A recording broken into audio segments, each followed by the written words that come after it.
Oke, jadi di sini saya akan menjelaskan. Apa sih? Udah diri kata? Udah sih. Kok SDA?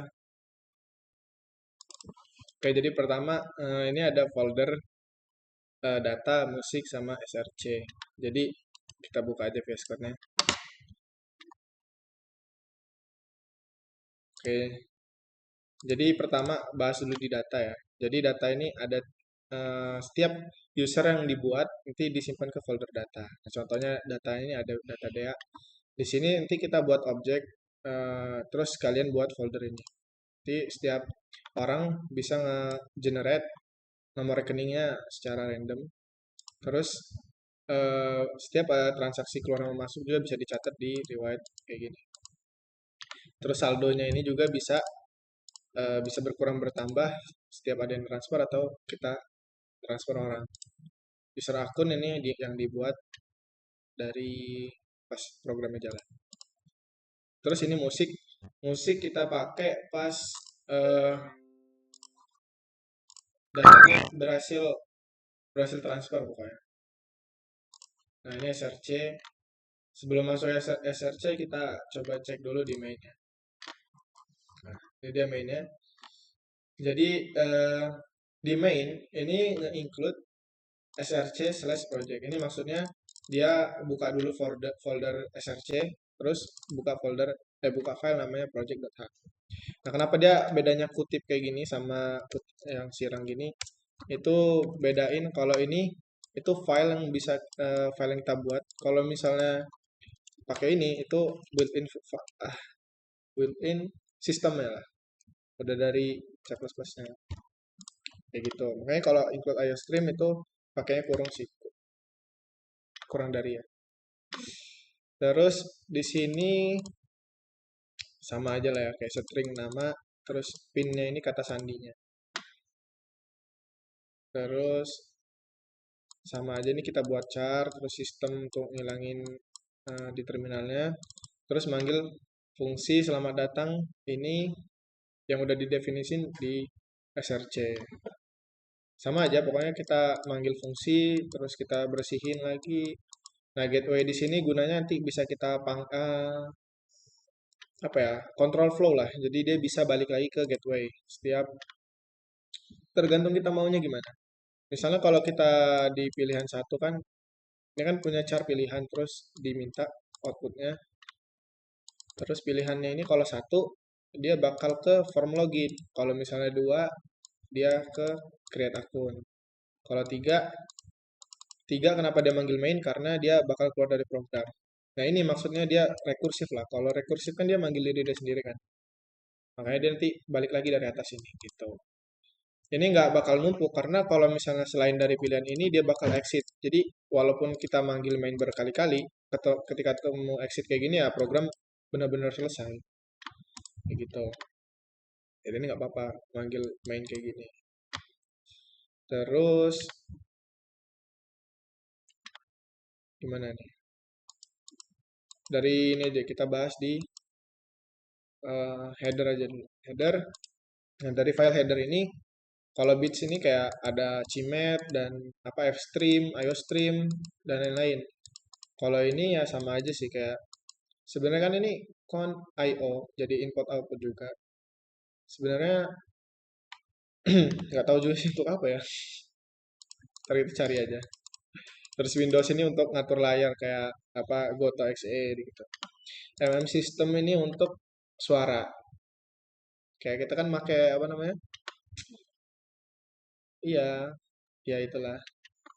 Terus ini pokoknya untuk algoritma suara-suara gitulah.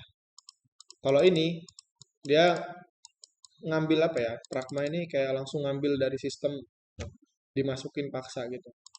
Nah, makanya nanti kita compile-nya dia nggak pakai G++ namanya namanya doang. Kita butuh kayak encryption kan min L encryption.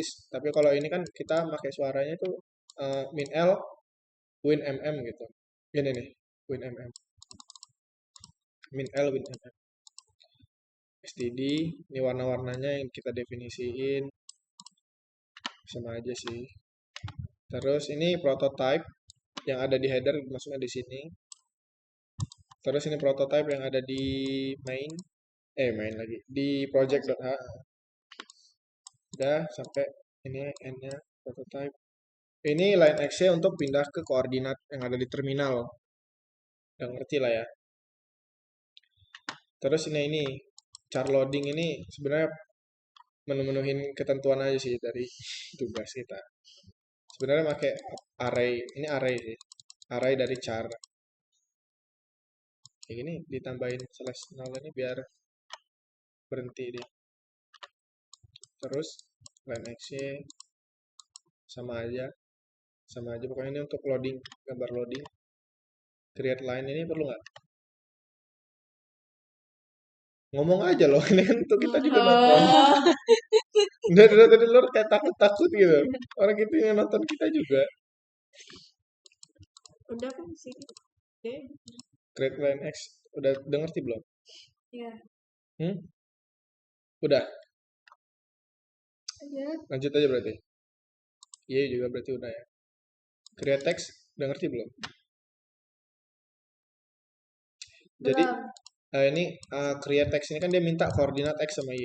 Jadi yang bakal dimasukin ke line X ini. Terus string text ini yang kita masukin. Kayak kita buat nih. Create text X, Y sama string. Nah ini nanti string ini bakal di looping.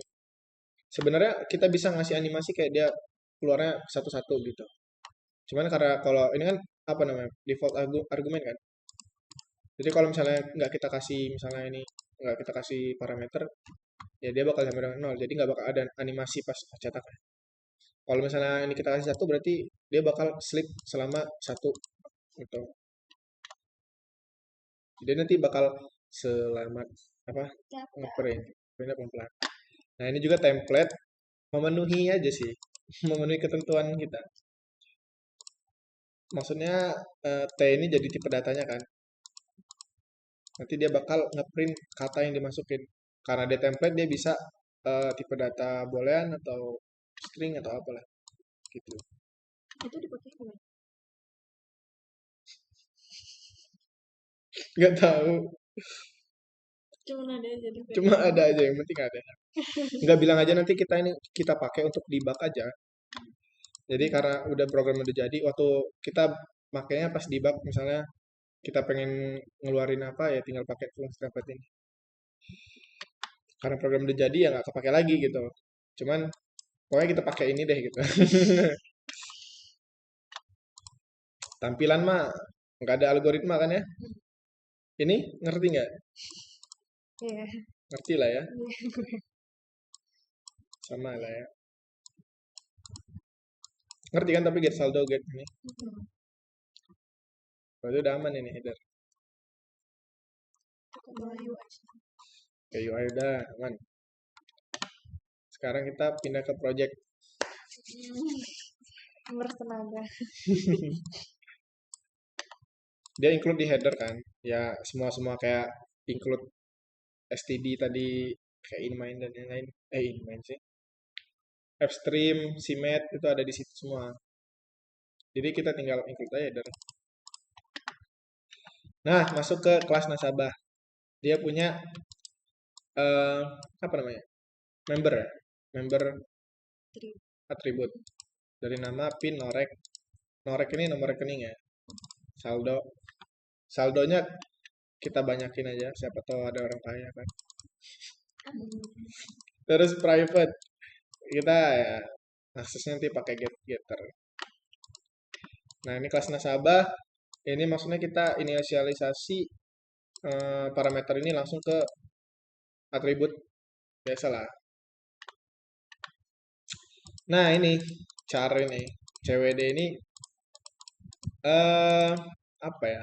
Dia ngambil kalau kayak gini nih. Kalau kita buka terminal ya. Ini kan kita bakal nyimpennya beda-beda sih. Ya nggak? Jadi kayak kita mau make directory, itu kan nanti di tempat kalian beda-beda. Nggak mungkin sama nih kayak di user, HP, desktop gitu. Nah ini kayak istilahnya relatif setiap laptop orang buka, yaitu dia bakal mulai dari sini. Nah, makanya nanti pokoknya ini bakal hasilnya. Hasilnya itu semua ini. Saya user ini. Cuma kalau misalnya di laptop web kan, apa tah? Dari kuliah, Petruk gitu-gitu. Nah, ini MacDir. MacDir ini kan buat buat folder kan, string CWD. Nah, ini dia bakal ngambil ini alamat kita. Jadi nambahinnya di alamat. Mm-mm. Jadi dia slash data. Dua ini kan nggak bisa kan kalau satu kan. Data itu yang ini. Makanya dia nanti dia ngebuat, maksudnya sampai sini slash data. Pasti kalau udah masuk ke folder ini, udah sama semua gitu kan. Pasti isinya kayak gini doang. Nah, jadi data slash data dia bakal masuk plus nama. Itu itu cara buat make directory dengan kalau kayak kita biasa kan misalnya cd gitu apa Ya. masuk baru make directory gitu. Itu cara cara lainnya ya kita make directory, kita kasih alamat lengkap sama namanya kayak gitu. Nah, sistem ini apa maksudnya? Sistem buat file. Jadi dia di terminal ngejalanin perintah si buat file ini. Buat file ini kan isinya string ini, tambah ini sama ini. Nah, ini karena di sistem itu dia nggak bisa kayak string biasa. Misalnya kayak kita buat string gini. Misalnya cd apa gitu. Dia nggak bisa bentukan string kayak gini, kecuali kita langsung definisinya di dalam sistem. Kalau misalnya kita simpan dia ke dalam string cdak ini, dia nggak bakal bisa dibaca oleh sistem. Karena sistem itu ngejalanin langsung lah, gitu. Makanya dia di convert dulu ke c underscore str ini, supaya bisa dibaca di sistem. Mm-mm. Nah, kayaknya itulah gunanya sih, apa namanya, header tadi, yang ada, oh enggak, limit-limit apa gitu. Direct ini. Ini semua dari apa ya? GPT. Pokoknya dia buat folder. Kenapa dia di atas? Karena setelahnya dia bakal ngebuka data itu. Karena kan program dijalanin dari atas ke bawah kan. Kalau misalnya dia belum dibuat ya kayak mana dia mau buat nama user akun kayak gitu. App ini juga sebenarnya kalau misalnya dia ya sebenarnya nggak ada app juga nggak apa-apa karena setiap data kita buat ya cuma satu doang kan. Kayak ini cuma satu ini doang. Ya intinya iOS app ini supaya nggak menghapus file yang udah ada. Kayak gitu. Nomor rekeningnya ini sama kayak ngebuat lah istilahnya kita ngebuat folder yang file-file yang ada di sini nih. Nomor rekening dibuat, saldo dibuat nama saldo plus nama kenapa? Karena dia masuk ke folder data, terus slash masuk ke folder siapa, nama yang udah kita buat gitu. Baru slash saldo.txt ini kalau dia nggak ada bakal dibuat. Kita masukin berapa ini? 100.000 ya. Ini karena katanya biar langsung buat langsung ada isi kan, nggak nol. Tuh. Sama aja kayak gini, tuh sama aja. Nah, ini bedanya dia ini gunanya untuk setiap kita gimana ya? Kalau misalnya kita mau ngedetect nih, ada berapa sih? Ada berapa user yang udah dibuat? Ada berapa orang yang ada di folder data ini kan kita bingung nih mau nyarinya. Gimana coba algoritmanya kan? Bingung kan? Makanya setiap kita buat eh, objek, buat file, dia langsung masukin ke list pengguna. Jadi list pengguna ini istilahnya kayak isi dari semua orang yang ada di data ini. Jadi dia file itu masuk ke list pengguna. ya, sebenarnya bukan nama file sih, nama folder. Karena nama folder juga kan setiap orang beda-beda sih. Nah, gitu. Jadi dia masuk ini. Jadi kalau misalnya kita kayak program jalan nih, ya oke lah kalau misalnya program jalan kita simpen nih orang-orang yang udah buat. Cuman kalau misalnya program berhenti, kita mau buka lagi, gimana kita cara mau ngeliat orang yang udah pernah buat? Nah itu caranya kita handle di list pengguna. Istilah, oh ini orang-orang yang udah ada. Jadi kita tinggal buka folder ini. Folder ini kita masukin ke dalam stack nanti. Stack ini yang bakal jadi isi, oh orang-orang ini yang ada di folder data. Gitu. Cen ya. Nah, pokoknya ini dia bakal nyimpen orang-orang yang pernah buat akun di aplikasi kita. Create akun. Ini nama PIN. Nah ini, create akun ini bakal manggil objek. Objek nasabah kan. dan nih pin nama, pin, generate apa random nomor rekeningnya. Karena di ini dia minta nama, pin, sama nomor. Jadi kalau kita buat objek ya kita kasih namanya, pin, sama nomor rekeningnya. Nah ini data list pengguna. Kenapa coba list pengguna kita masukin ke dalam sini? Karena dia list pengguna ini bakal ngambil dulu data dari list pengguna. Udah diambil kan? Udah diambil dari data list pengguna. Nanti generate nomor rekening ini bakal tahu, oh ada berapa orang yang udah pernah buat nomor rekening. Makanya nanti nomor rekeningnya itu bakal beda-beda. Beda kalau nggak kita kasih nama apa ya, list pengguna size-nya ini, dia nomor rekeningnya bakal sama terus karena program setiap jalan tuh ngulang-ulang terus. Jadi dia taunya data pertama, data pertama, data pertama.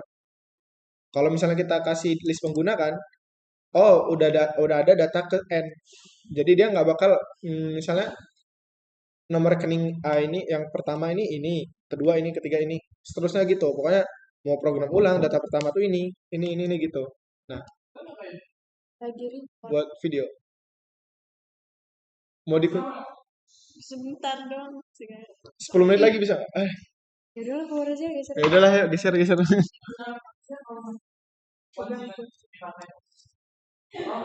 Tahu, udah pernah nguci. Terus Oh. Jadi ambil bisa nggak lo nya? Ya Bisa udah. nggak? Ya bisa kan sekarang kunci kita. Terus ya udah.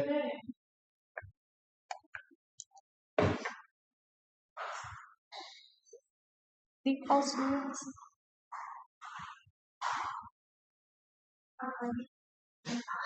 Gak usah edit lah, ngapain ngedit ngedit. Kayak nonton kita kita aja paling. Ah,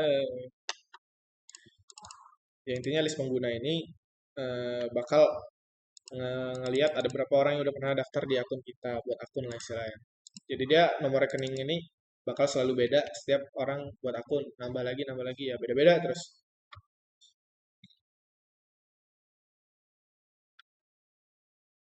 Nah, terus kalau udah misalnya kita udah berhasil buat objek namanya nasabah, kita masukin dia ke list pengguna. Jadi setelah kita buat bakal ada nama baru di dalam list pengguna ini. Begitu.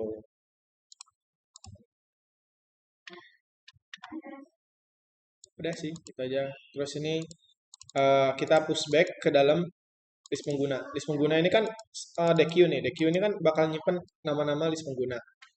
Kita push, terus kita update lagi yang ada di sini. Ini setelah di pushback ini, dia nggak masuk ke dalam list pengguna. Tapi dia masuknya ke dalam stack aja. Nah, caranya gimana supaya kesimpan pas program selesai? Berarti kan kita update dulu, kita buka filenya, kita looping, kita masukin isi dari DQ ini. DQ ini kan isinya nasabah tadi yang udah pernah daftar di akun aplikasi kita. Jadi nanti dia update, pokoknya isinya ini bakal diupdate baru. Terus notifikasi akun berhasil, ya ini yang kita buat di header UI. Play sound ini untuk bunyi kalau berhasil. GC untuk nahan. Gimana deh? Aman deh. Cuma nanti kuncinya lo kasih ke siapa? Taruh di gig.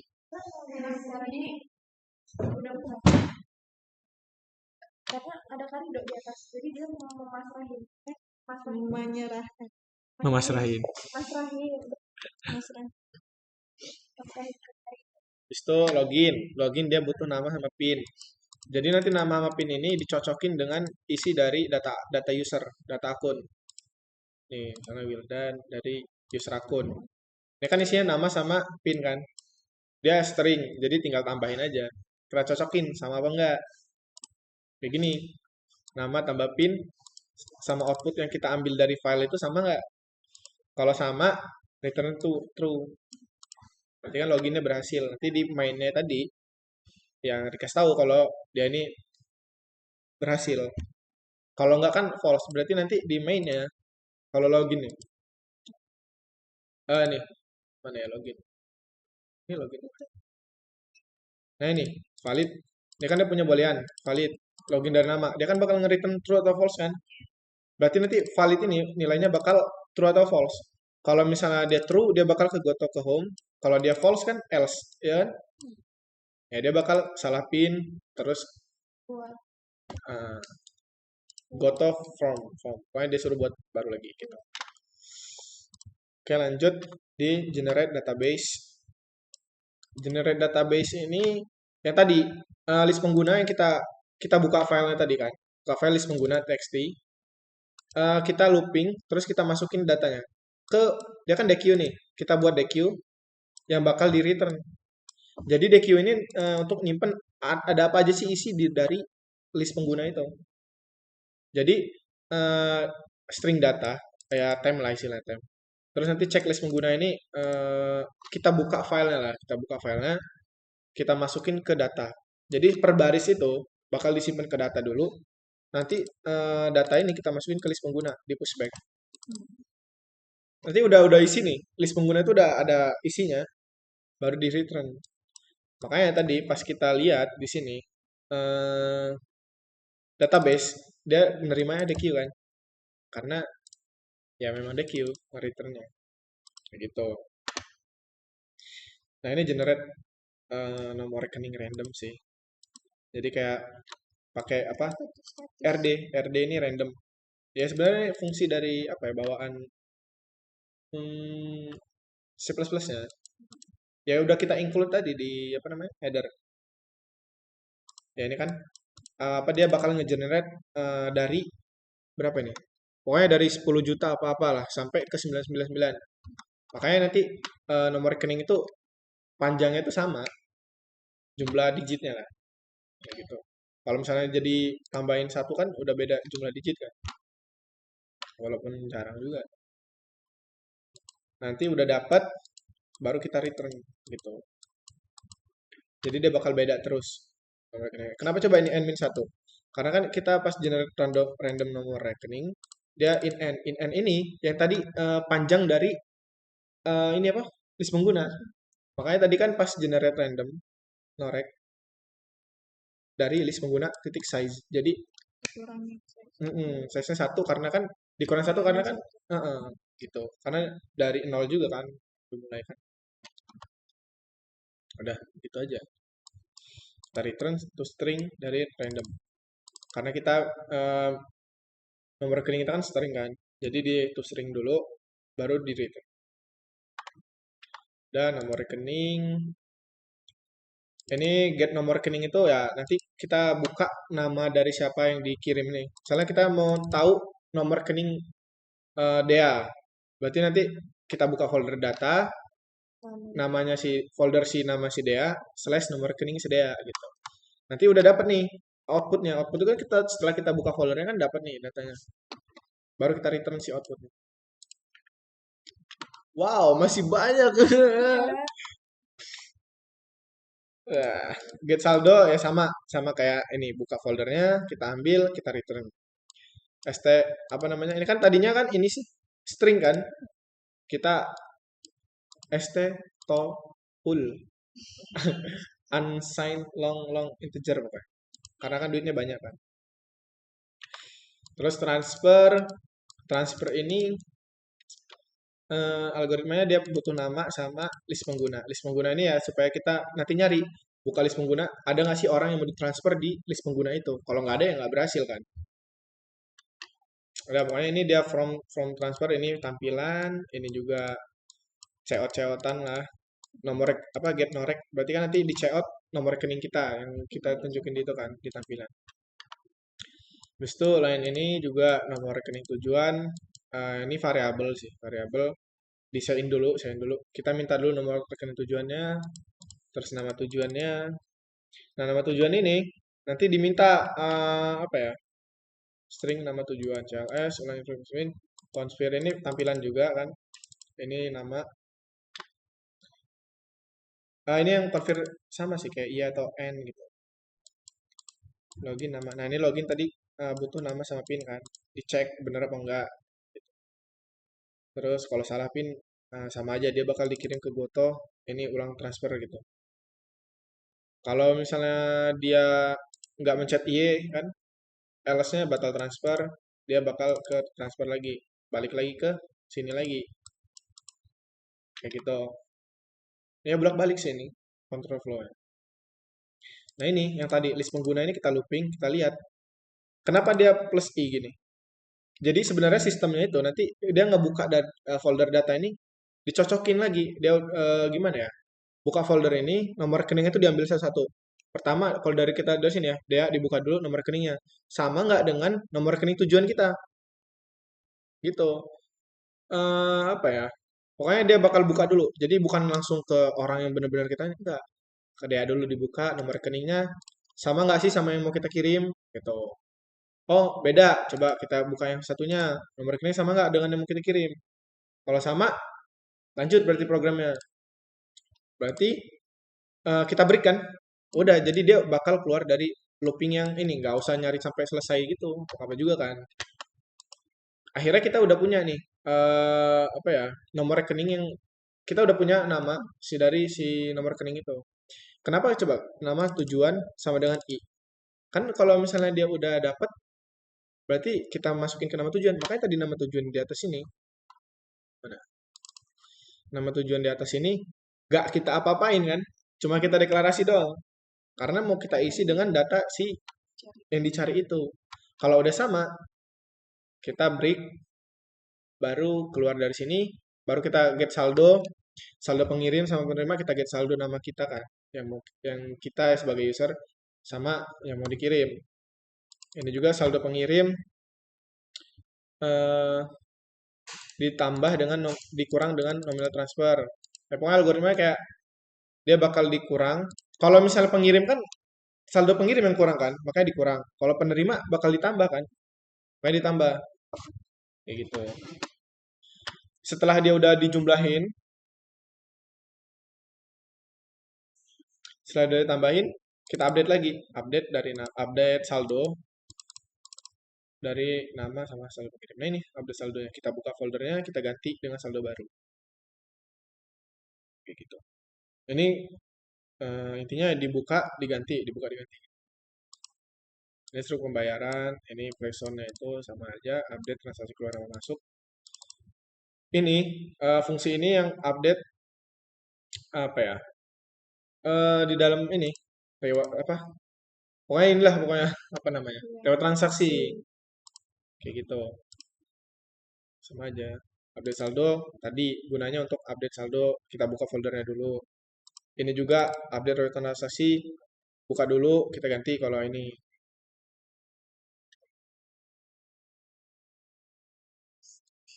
Oh ya udah ya udah. Oh, ntar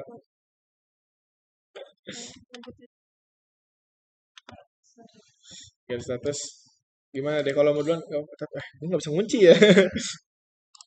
Ya udah, ya Get lanjutin. status riwayat transaksi masuk. Gitu sesuai aja. Get status riwayat masuk. Berapa? Coba. Get riwayat transaksi masuk ini kita lihat dulu sih kayak apa aja yang ada di ini get line. Jadi dia ngambil per baris. Nanti per barisnya ini bakal digunain pas ini kan string. Dia bakal nge-return string. Aduh, udah pokoknya gitulah ini get juga. Terus menu riwayat transaksi. Menu riwayat transaksi. Hati ya. Aduh deh. Menu riwayat transaksi. ah.